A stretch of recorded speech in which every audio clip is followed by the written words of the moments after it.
Dropouts, what's poppin'? We are days away from what looks to be the greatest Spider-Man game of all time. But before that game releases and we forget about all the past games, let's take a look at the current greatest Spider-Man game of all time.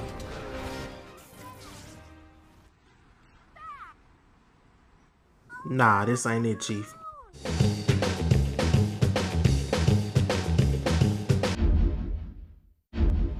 That's what I'm talking about. Now don't get me wrong, I love Spider-Man 2 as much as the next guy. I put hundreds of hours into this game. It was great for its time. But as great as this game was, it feels like it's lacking in a couple areas. And it's lacking in a couple of areas that Spider-Man PS1 excelled in. But how could Spider-Man 2000 have anything on Spider-Man 2? I mean, this game looks better, runs better, has better combat, and all around has more content to offer. As great as Spider-Man 2 is, there is one thing that's holding it back from being the best Spider-Man game of all time.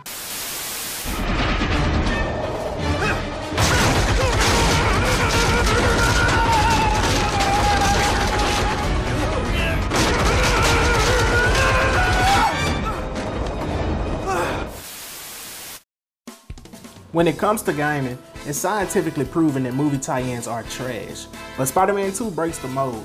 It's one of the few movie tie-in games that isn't terrible. It's actually great, but the fact that it's tied to a big blockbuster film is still a detriment in the long run. I love Tobey Maguire in the films, but in this game he just falls flat. His delivery of lines is mediocre at best. The game loosely follows the film, but takes liberties by adding villains like the Shocker, Mysterio, and Rhino. It tries to give you the sense that you're in a larger Spider-Man universe, but it feels forced and out of place, and ends up failing in that regard. The game just lacks character in my opinion. I don't know what you're trying to pull by saving my life, but it won't work. Oh, you're just too clever for me, JJ. There he is, officers! The man behind the Science Expo heist! Shoot him now! Shoot him! JJ, you're out of the wheel! I mean it this time! This is where Spider-Man 2000 shines. Developers were lucky enough to make a Spider-Man game that didn't have to adhere to an overarching movie plot or ridiculous deadlines. They were able to tell a Spider-Man story the way they saw fit. Just check this out for example. Welcome, true believers and newcomers alike.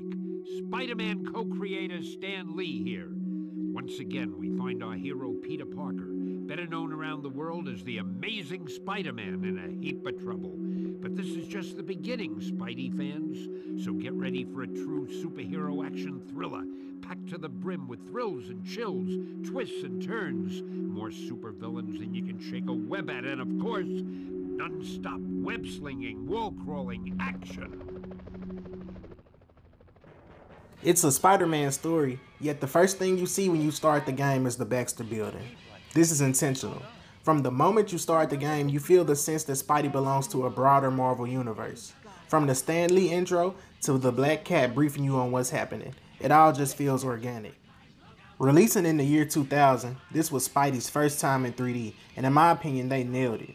Yeah, the controls were a little clunky, but this was before the analog sticks were introduced on the PlayStation. You could run, shoot webs, crawl walls, and even make web boxing gloves to deal more damage. The game also had unlockable suits and suit powers, if you will, which made the replay value shoot up. The atmosphere was almost perfect. You fight a lot of villains, but the standout in the game was Venom. Where'd Spider-Wars go? Spider-Wars! Come out and play! Tag! The game doesn't take itself too seriously. It's cheesy and goofy, but not too cheesy. The devs over at Neversoft didn't have a greedy publisher rushing them to meet a deadline. Just a team that wanted to make a fun Spidey story, and it shows. The game has character, a certain charm that no Spidey games have been able to match.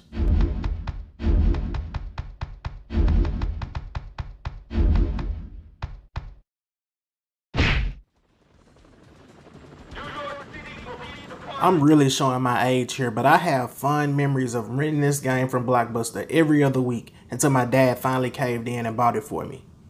Maybe it's the nostalgia talking, but I just don't see another Spider-Man game capturing the Marvel atmosphere the way the Spider-Man 2000 did.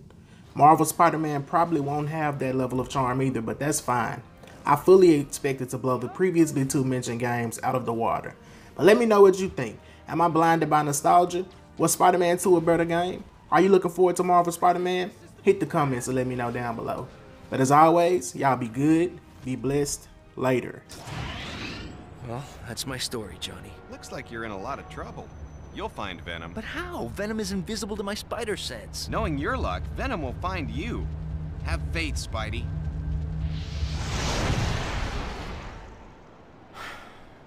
Where could she be? Gotta find her.